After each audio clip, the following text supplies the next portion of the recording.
So David Fincher, he's kind of one of the best filmmakers of all time. He's made nearly perfect movies with flawless direction. When you watch one of his movies, you know that every shot was perfectly timed and shot over and over again until it was perfect. He is a master of the craft and knows how to make a well-paced film with some incredible direction. He even knows how to make actors that aren't that great or well-known and bring them out of the shadows to show that they are truly terrific actors. As you can tell, I have high praise for his work. I think Fincher knows how to make a solid movie. He knows what he's doing. Today I want to rank all of his films from worst to best. I will not be counting Alien Cubed or whatever it's called because 1, I have not seen the first 2 Alien movies and would wish to before I watch Alien 3, and 2, he basically disowned it entirely and said he would rather have colon cancer than direct it. That's pretty hardcore, not gonna lie. Anyway, let's jump right into it.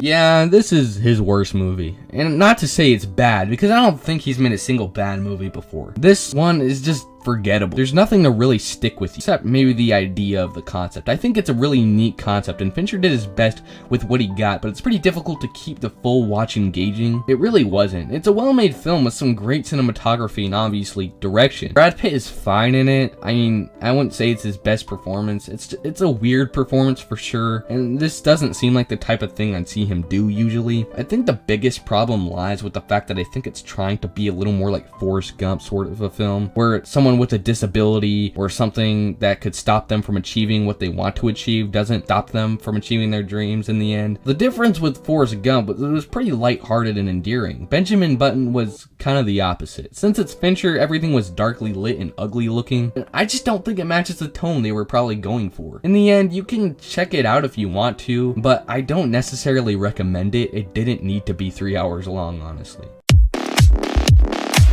I like this a lot more than I thought I would. Based on what I'd heard, I thought I'd come out hating it because of just how filthy and disgusting the atmosphere and situations were. I'm going to come out and say this is easily the best looking Fincher movie. Every shot looks perfect. The color palette made my eyes water. So slick, stylish, and beautiful all at the same time. I loved every single shot in this movie. Also, Rooney Mara gave my favorite female Fincher movie performance. She's incredible in here. Daniel Craig is terrific as always, and the supporting roles were all right as well. I'm gonna have to say though, I wasn't super into the story. Not to say I didn't care about the characters, because I did.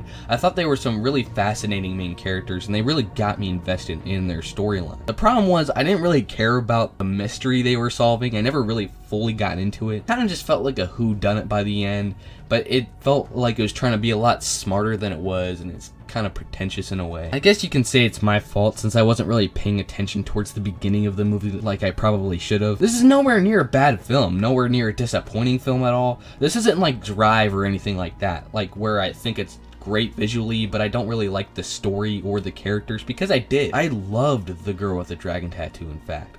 I just think it needs a rewatch someday. I'll probably like it more or like it less. I'll rewatch it someday. Not now, but someday. Yeah. The game is wild. This may be the most unpredictable thing I've ever seen in my life. You never know where it's heading. It leads to one of the most unassuming and mysterious third acts I've ever seen. The build up to the game was so suspenseful. First off, Michael friggin' Douglas is amazing in this. He gives one of my favorite performances I've seen from him. He's so intense in every scene, and him alone keeps this movie engaged. And when you add Fincher's mysterious direction and the eerie score and the perfect editing, you got a pretty great thriller on your hands. My only problem was the ending. I thought the ending was a little too convenient, and it ended a little too abruptly. It wasn't like an I Am Legend ending or anything. It didn't betray the story. It just felt so different from the rest of the film. I have to say though, I was letting my breaths out at the ending of this thing. I was so relieved when it was over. So it's pretty good, but it's not perfect. Yeah, this is probably the hottest take on this list. I love the idea of Gone Girl, I really do. I think the themes it's tackling are pretty relevant in today's society. My biggest gripe with this is, in the end, I just don't like a single one of these characters. They're just really unlikable. I was just watching a bunch of jerks for nearly 3 hours, and it doesn't ruin the movie or anything. Like, I think the problem I had with a movie like American Beauty was the fact that everyone in it was really unlikable, and that actually brought it down for me, but there are a lot of redeeming qualities with Gone Girl. It just left a bit of a bad taste in my mouth, but there was a lot of good stuff to rinse that taste out. First off, Rosamund Pike is pretty sick in this. She just went all out, but kept it subtle at the same time. And that's what I loved about her performance. She just kept kept me captivated in this thing. And this may be my favorite Ben Affleck role. He is exceptional in Gone Girl. Out of all of David's movies, I think this is probably the lowest lit for absolutely no reason. Like, every room had the lights turned off, and it took me out of it a little bit because I think people actually enjoy having the lights turned on when they're having a conversation. I don't know. It's just turn on some lights, guys. Honestly, I truly love the tone the movie was going for. And like I said, the theme, how the media influences the general public's view on specific individuals, I liked it. This movie makes me hate the press for good reason. Ben Affleck's character is so damaged and targeted the whole time, and you root for him for most of the movie, and then you don't. Like I said, they're all jerks. I guess my favorite thing about this was just how mysterious it is. You never really guess where it's headed. It's always keeping you guessing, and I think that's great filmmaking. Also, I got the twist halfway through spoiled for me a while ago, so that didn't really help. Anyway, good film. Go check it out.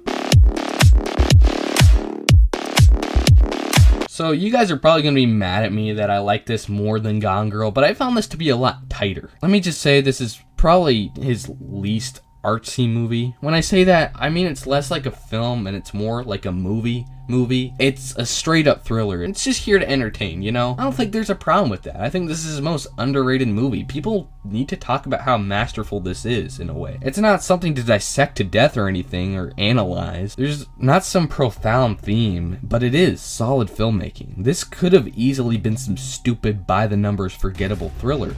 Luckily, it was in the hands of one of the greatest filmmakers of our generation, with some of the best actors of our generation. Yes, Panic Room, guys, is a fantastic movie. Jared Leto is kind of my favorite part and kind of the worst part of the movie at the same time. He's just a little too over the top, and it took me out of the movie a little bit, but that never really ruined the experience. Forrest Whitaker is fantastic in here, and obviously Jodie Foster is pretty much perfect, like she is in pretty much everything she's in. I had a great time with this movie. It's not Fincher's most important, but I think from what I've seen from him, it's his most consistently intense movie he's done. And yes, I know he's made far deeper movies with more intense moments, but I'm talking about consistency here. This is probably the fastest paced thriller I think he's ever done. So yeah, it's a great movie. Go check it out.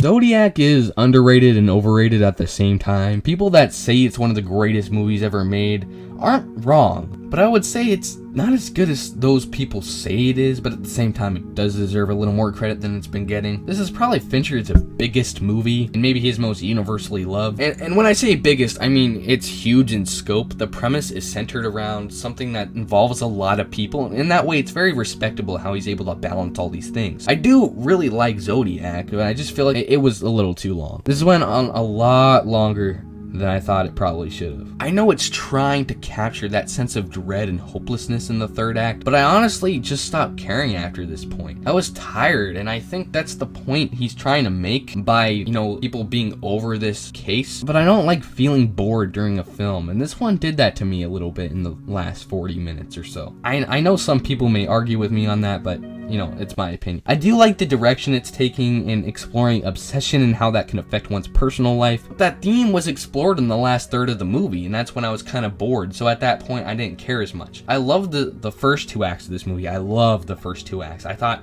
they were really intense and kept me pretty interested the entire time. And the cast was astonishing. Like, people need to give more credit to the cast for this thing. Seriously. If you have not seen Zodiac, I highly recommend it. I know it sounds like I'm taking a dump all over this thing, but it's really good. I really like this movie. Fight Club is sick. The first two acts are easily my favorite part. Edward Norton's narration keeps the overall flow and rhythm of the movie to never really take you out of it. Honestly, the first time I saw this, I didn't really like it, but it grew on me after a few rewatches. I have to say, I love this movie's sense of humor. This is easily the funniest movie that Fincher's made. The jokes are very bleak, and that's what I appreciated the most. Brad Pitt is hilarious, terrifying, and entertaining all at once, and he helps carry this movie's strange and unique plot. Edward Norton gives my favorite of his performances. When it comes to Fight Club's direction, it's pretty much perfect. It's so energized with everything that's being thrown at you. I do think the last act drags a little bit. That's what's keeping it slightly behind for me. I don't think it's the best movie I've ever seen, and I definitely don't love it as much as its fans do, but I think it's pretty solid, and it helped put Fincher on the map, and it introduced me into Fincher's style of filmmaking, and I really appreciate that. Now this is where it gets tricky, because I absolutely adore this and my number one. For a long time, this was my favorite Fincher movie. If you've been a follower of my Letterboxd for a while, I do consider this my favorite for a long time, but I recently changed it. Now I love The Social Network. Like, this is easily Fincher's most accessible movie. It's the easiest to sit through, not full of grotesque violence, and isn't 3 hours long, so it's a movie you could show to a normal person. They could probably enjoy it. It's really hard to talk about this movie without discussing Aaron Sorkin's screenplay. I know it's been said a million times, but this is maybe the best movie script of all time, the best written film I've ever seen, in my opinion. The dialogue just perfectly matches the tone each individual character possesses, and it feels kind of poetic in a way. I mean, it's not really a coincidence that this movie turned out to have a very Shakespearean vibe, like when it came to its darker themes underneath the surface. I was floored by this movie's technical flawlessness. This is, in my opinion, a perfect movie in almost every way. It didn't hit all the emotional beats with me personally. I just love how it uses such a boring concept and turns it into such a powerful drama that tackles jealousy, the destruction of friendships, obsession, and how power can destroy one's mortality if it's not used right. I love The Social Network. It's one of my favorite movies of all time, and it's probably the best example of modern day filmmaking. Like, while filmmakers like Tarantino like to have their movies feel very old-fashioned, and people like Scorsese and Spielberg like to adapt to the modern attempt at filmmaking. I love those guys, by the way. Fincher's movies have always felt futuristic and modern from the beginning, and that's why I think all of his movies will age very well. And The Social Network is probably going to age the best, because while technology will become more advanced and will not age very well, jealousy and friendships being torn apart will never die. And that's what makes The Social Network work so well.